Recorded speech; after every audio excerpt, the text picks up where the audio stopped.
आप सभी, मैं आशा करती हूँ सभी लोग स्वस्थ और प्रसन्न होंगे। आज हम हमारा पाठ दक्षिण गंगा यानी गोदावरी को पढ़ेंगे और समझेंगे। तो आइए शुरू करते हैं इस पाठ को। ये है पाठ 9, दक्षिण गंगा गोदावरी। गंगा नदी को हम सभी जानते हैं। आइए इसे पढ़ते हैं। मद्रास से राजमहेंद्री जाते हुए बेजवाड़े से आगे सूर्योदय हुआ। सूर्योदय, ये लोग कहाँ जा रहे थे?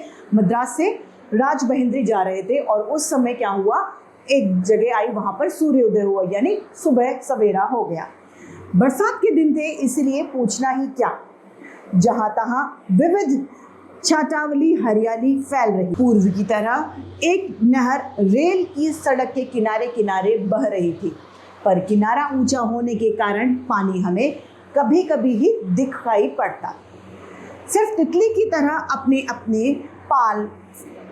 अपने पाल यानी पंख फैलाकर कतार का अर्थ होता है लाइन, एक पंक्ति में खड़ी हुई नौकाओं यानी नावों पर हमें नहर का अनुमान करना पड़ता था।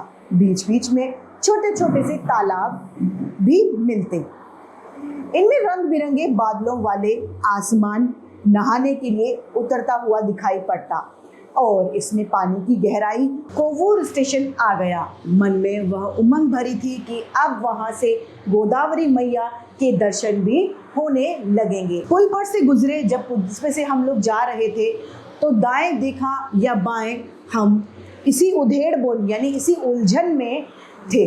पुल आ गया और भगवती गोदावरी का अत्यंत विशाल यानी बहुत बड़ा पाट दिखाई पड़ा। मैंने गंगा, सिंधु, सोनभद्र, अरावती जैसी महानदियों का विशाल प्रभाव भी जी भरकर देखा, यानी इन नदियों के भी इन्होंने दर्शन किए हैं। बेजवाड़े में कृष्णा माता के दर्शन पर मैं गर्व करता रहूंगा, लेकिन राजमहेंद्री के आगे गोदावरी की शान शौकत कुछ निराली है। शान शौकत यानी वैभव जो है उसका बहुत ही अलबेला, बहुत ही निराला। इस जगह पर मैंने जितने भव्य यानी जितने सुंदर काव्य का या प्रकृति ठाट बाट का अनुभव किया, उतना शायद ही कहीं दूसरी जगह मैंने किया होगा। पश्चिम की तरफ नजर फैलाई यानी पश्चिम की तरफ देखा तो दूर दूर तक पहाड़ियों की श्रेणियां नजर आ रही थी। आसमान में बादल घिरने से सूरज की धूप का कहीं नामो निशान भी नहीं था, यानी सूरज कहीं दिखाई दे नहीं रहा था।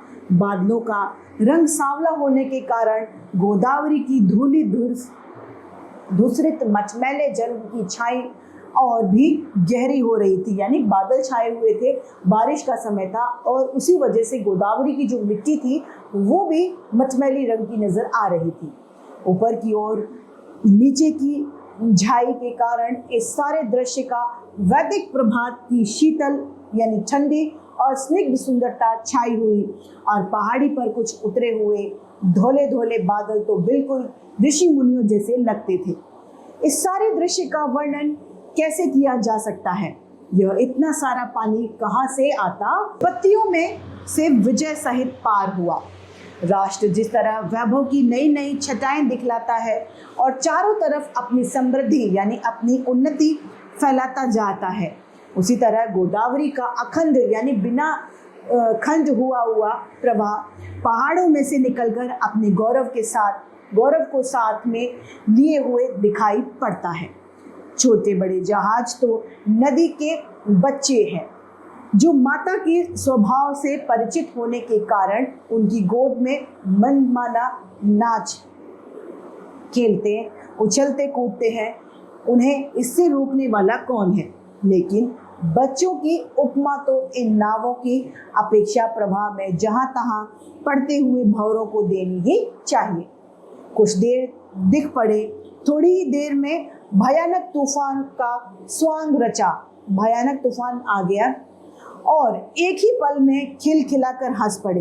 वे भंवर में जाने कहां से आते और कहां चले। ऐसे लंबे चौड़े भारी पाट के दरमियान अर्थात बीच में या फिर मध्य में अगर टापू ना हो तो इसकी कमी ही रह जाएगी। गोदावरी के टापू अत्यंत प्रसिद्ध यानी बहुत फेमस है। कई तो पुराने धर्म की तरह जहाँ के तहाँ स्थिर रूप होकर जमे हैं और कई एक कवि की प्रतिभा की तरह क्षण क्षण भर में स्थल का नवीनता उत्पन्न कर लेने और नया नया रूप ग्रहण कर लेते हैं। इन टापुओं में अनासक्त बगुलों को छोड़कर कौन रहने जाए, और जब बगुले चलते हैं तो उन पर अपने पैरों के गहरे निशान भी छोड़े बगैर जगह कैसे जाए। यानी जब बगुले चलते हैं तो उस टापुओं पर उनके पैरों के निशान छप जाते हैं। अपने धवल यानी सफेद श्वेत चरित्र का अनुकरण अर्थात नकल करने वालों के लिए चरण चिन्हों द्वारा अगर ये दिशा सूचित न करें तो बगले ही ये कैसे हैं। नदी का किनारा यानी मनुष्य की कृतज्ञता का खंजन उत्सव। सफेद महल और मंदिर और उनके ऊंचे ऊंचे शिखर एक खंडन उपासना है, परंतु इतने से ही काव्य संपूर्ण नहीं हो जाता। इसीलिए भक्त लोग यानी जो पुजारी लोग हैं वो लोग नदी के लहरों पर से मंदिरों के घंटा नाद की लहरों को इस पार से उस पार तक पहुंचाते रहते हैं। संस्कृति के उपासक भारतवासी इसी जगह गंगा जल के आधे कलश गोदावरी में उजेलते और फिर गोदावरी के जल से कलश भरकर ले जाते हैं। कितनी भव्य विधि है, कितना पवित्र काव्य है। वह भक्ति रस तो हृदय में भरा हुआ है और मंदिरों में घंटा नाद और इसका हृदय नाद को तो पूर्व स्मृति यानी याद ने ही सुनाया। कानों को तो सिर्फ इंजन की आवाज सुनाई पड़ती थी। आधुनिक संस्कृति के इस प्रतिनिधित्व से नफरत करना छोड़ दें तो रेल के पहिए का ताल कुछ कम आकर्षक नहीं लगता और पुल पर तो उसका विजयनाद संक्रामक रूप पैदा दूर दूर तक फैल जाने वाला होकर ही रहता है। पुल पर गाड़ी अच्छी तरह चलने के बाद मुझे ध्यान आया कि पूरब की तरफ देखना तो छूट ही गया। हमने इस तरफ घूम कर देखा तो वहाँ निहारती ही रौनक नजर आई। जब निहारती यानी चमक दमक और रौनक नजर आई। पश्चिम की तरफ गोदावरी जितनी चौड़ी थी उससे भी ज्यादा पूर्व में मार्गों से और उत्तेजित होकर समुद्र में मिलना था। सरित्यपति और सरिता मिलने जाए तब उसे घबरा कर और उत्तेजना तो होगी ही, पर गोदावरी तो धीरे धीरे गंभीर माता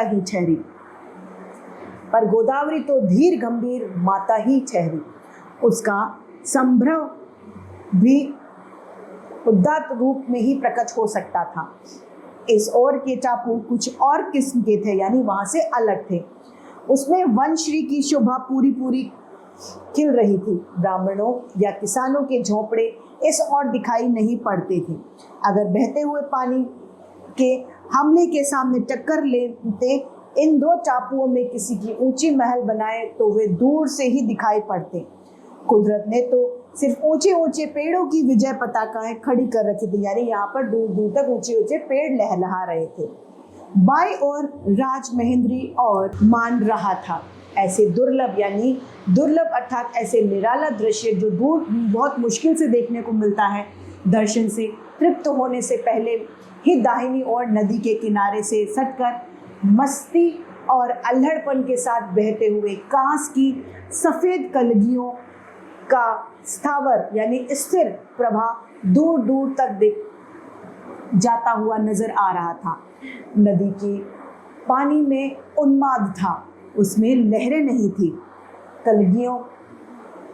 कलगियों के इस प्रवाह ने हवा के साथ साथ जो षड्यंत्र रचा था उसमें वह मनमानी हिलोरे उछाल सकता था। हम हो भी क्यों, लेकिन कांस की कलगियों का प्रवाह तो बहता ही जा रहा था। गोदावरी के प्रवाह के साथ होड़ करते हुए उसे संकोच न हुआ और वह संकोच करे भी क्यों।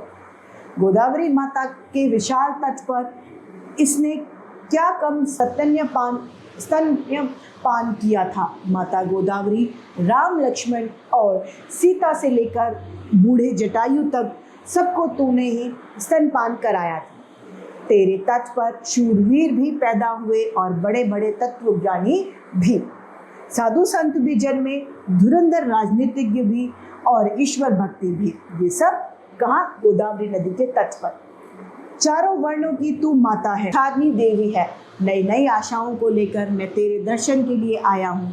तेरे जल में अमोघ शक्ति है, यानी बहुत शक्ति है।